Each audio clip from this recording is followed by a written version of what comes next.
देश का इतिहास महात्मा गांधी के बहुत पहले से है। महात्मा गांधी ये जो गान गाते थे, वैष्णव गजन तो तेने कहिए जे पीर पराई जाने रे।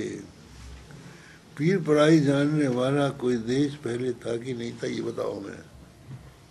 क्या गांधी का पैदा हुआ था?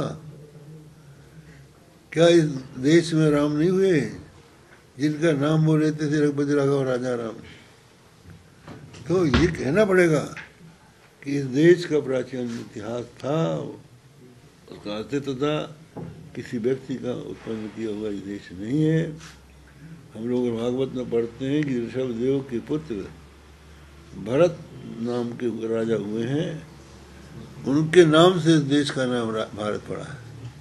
उसके पहले इसका नाम अजनाभ वर्ष। उनको तो राष्ट्रपिता कहा जाता है। राष्ट्रपिता जो है, पिता जो है, उसके पहले उसका जिसका जन्म होता है, पिता से जन्म होता है। तो राष्ट्र का जन्म महात्मा गांधी के बाद हुआ कि पहले हुआ, ये हमसे बताइए।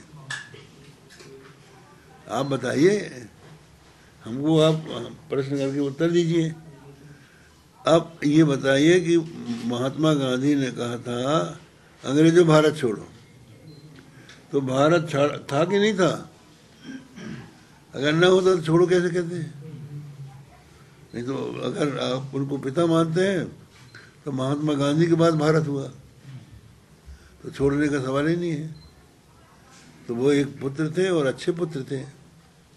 पुत्र का जो काम है वो काम उन्होंने किया, हम उनकी निंदा थोड़ी कर रहे हैं। लेकिन ये जो भ्रम पैदा कर रहे हैं आप लोग कि वो राष्ट्रपिता थे, ये गलत बात है। यही पढ़ाया जाता है, यही सिखाया जाता है। तो यही तो बात है। बहुत सी बातें ऐसी हैं जो कि तर्क विरुद्ध हैं, और कम से कम भारत के लोगों को तो ये समझना चाहिए।